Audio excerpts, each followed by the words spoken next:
12 June 2025 air India flight 171 একটি Boeing 787 8 Dreamliner registration number ভিটি ANB Ahmedabad থেকে দুপুর 1:38 লন্ডন গ্যাটউইকের উদ্দেশ্যে উড্ডয়ন করে। এতে 230 জন যাত্রী এবং 12 জন ক্রিউ ছিলেন। আবহাওয়া ছিল পরিষ্কার, বাতাস স্থির, কোনো ঝুঁকির সংকেত ছিল না। উড্ডয়নের পর প্রথম কিছু মিনিট স্বাভাবিক ছিল। 2011 সালে চালু হওয়া বোয়িং 717 ড্রিমলাইনারকে ধরা হতো বিশ্বের সবচেয়ে উন্নত ও নিরাপদ লংহল প্লেনের মধ্যে একটি। হালকা কম্পোজিট বডি, আধুনিক ইলেকট্রিক সিস্টেম এবং জ্বালানি সাশ্রয়ী প্রযুক্তির জন্য এটি বিখ্যাত। বিশ্বজুড়ে 2500-রও বেশি বিক্রি হয়েছে, কিন্তু 2025 সালের আগে কোনো প্রাণঘাতী দুর্ঘটনার রেকর্ড ছিল না। তবে সমস্যা ছিল। 2013 সালে ব্যাটারি থেকে আগুন ধরার কারণে পুরো ফ্লিট গ্রাউন্ড করা হয়। 2023-24 সালে দেখা দেয় ইনফ্লাইট ত্রুটি, হঠাৎ উচ্চতা হ্রাস, সিট সুইচ কাজ না করা ইত্যাদি।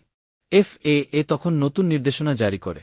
বোয়িংয়ের প্রোডাকশন চেইন ও মান নিয়ন্ত্রণ নিয়ে তখন থেকেই প্রশ্ন উঠে আসছে। উড্ডয়নের পর ফ্লাইট 171 প্রায় 650 ফুট উচ্চতায় উঠেছিল। হঠাৎই বিমান নিচে নামতে শুরু করে। পাইলট মেইডে কল পাঠান, কিন্তু কয়েক সেকেন্ডের মধ্যেই প্রায় 230 ফুট উচ্চতায় রাডার থেকে সিগন্যাল হারিয়ে যায়। বিমানটি সরাসরি আহমেদাবাদের বিখ্যাত বিজে মেডিকেল কলেজ হোস্টেলের ওপর ভেঙে পড়ে। পরিণতি ছিল ভয়াবহ। বিমানে থাকা 242 জনের মধ্যে 241 জনই মারা যান। একজন ব্রিটিশ যাত্রী, বিশ্বাস কুমার রমেশ, বিস্ময়করভাবে বেঁচে যান। মাটিতে থাকা আরও অন্তত 28 জনের মৃত্যু হয়, যার মধ্যে ছিলেন মেডিকেল স্টুডেন্ট, কর্মচারী ও সাধারণ বাসিন্দা।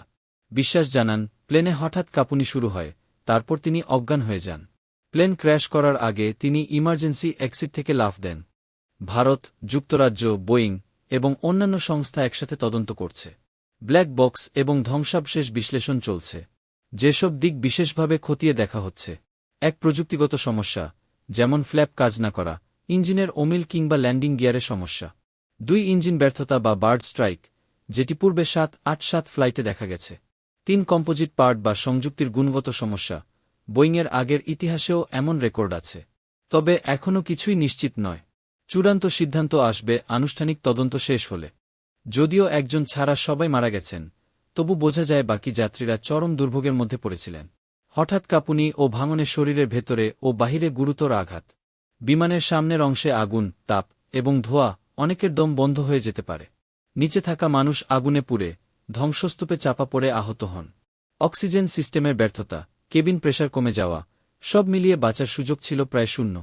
দুর্ঘটনার সময় বিমানটি পুরোপুরি জ্বালানিতে ভর্তি ছিল, প্রায় 1,25,000 লিটার জেট ফুয়েল, যা পেট্রোলের চেয়েও অনেক বেশি দাহ্য। গৃহমন্ত্রী অমিত শাহ জানান, এত বিশাল পরিমাণ জ্বালানি থেকে তৈরি আগুন এতটাই তীব্র ছিল যে কেউ পালানোর সুযোগ পায়নি। অনেক যাত্রী ও কর্মী জ্বালানিতে ডুবে যান, যা আগুন ছড়ানোর গতি বহুগুণ বাড়ায়। এভিয়েশন পেশাদারদের মধ্যে অনেকে মনে করছেন, হয়তো পুরো ব্যাপারটি শুধু কারিগরি সমস্যাই নয়, পাইলটের ভুলও থাকতে পারে। অনুমান করা হচ্ছে, হয়তো বেশি গরম আবহাওয়ায় ভুল থ্রাস্ট কনফিগারেশন ছিল, অথবা ফ্ল্যাপ আগে উঠিয়ে ফেলেছিলেন, যা ওঠার সময় বিপজ্জনক হতে পারে।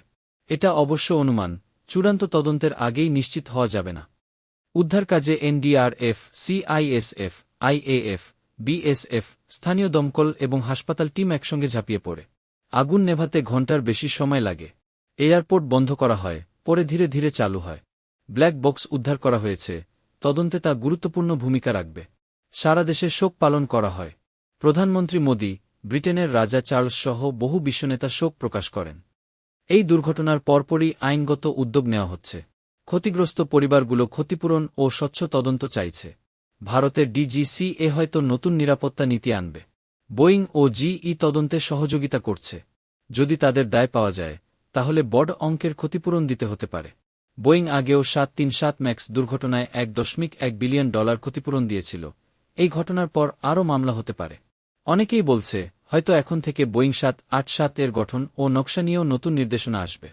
টাটা গ্রুপ ও এয়ার ইন্ডিয়া ঘোষণা দিয়েছে, মৃতদের পরিবারকে 1 কোটি রুপি এবং আহতদের চিকিৎসা ব্যয় ও ক্ষতিগ্রস্ত হোস্টেল পুনর্নির্মাণের খরচ দেবে। মন্ট্রিয়াল কনভেনশন অনুযায়ী প্রতিটি যাত্রীর জন্য অন্তত 1.4 থেকে 1.8 কোটি টাকা ক্ষতিপূরণ বাধ্যতামূলক। তবে যদি কর্তৃপক্ষের গাফিলতি প্রমাণ হয়, তাহলে পরিমাণ আরও বাড়তে পারে। ভারতে অতীতে অনেক ক্ষেত্রে আদালত 5 থেকে 7 কোটি পর্যন্ত ক্ষতিপূরণ দিয়েছেন। গ্রাউন্ড ভিকটিমদের ক্ষেত্রেও মামলা করার সুযোগ আছে। একটি চমকপ্রদ ঘটনা এসেছে ভূমি চৌহান নামের এক নারীর কাছ থেকে।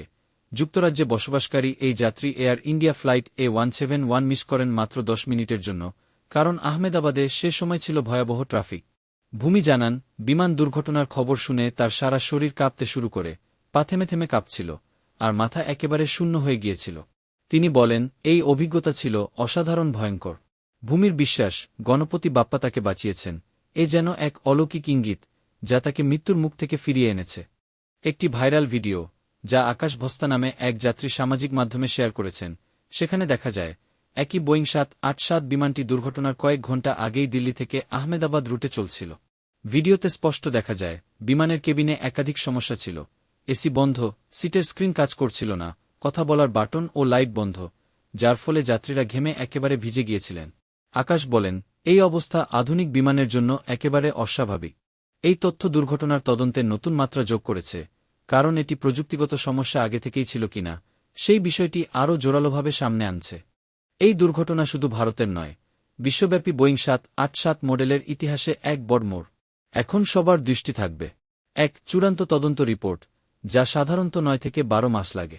2. ব্ল্যাক বক্স ডেটা ও কারিগরি বিশ্লেষণ। 3. ভারতের এভিয়েশন নীতিতে কি পরিবর্তন আসে। 4. ক্ষতিপূরণ ও আইনি পরিণতি বোয়িং ও এয়ার ইন্ডিয়ার জন্য।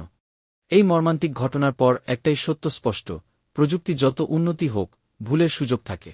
আর সেই ভুলের মূল্য দিতে হয় সাধারণ মানুষকে, জীবন দিয়ে। এমন আরও বিশ্লেষণ ও প্রতিবেদন পেতে চাইলে সাবস্ক্রাইব করুন, আর বেল আইকনে ক্লিক করতে ভুলবেন না।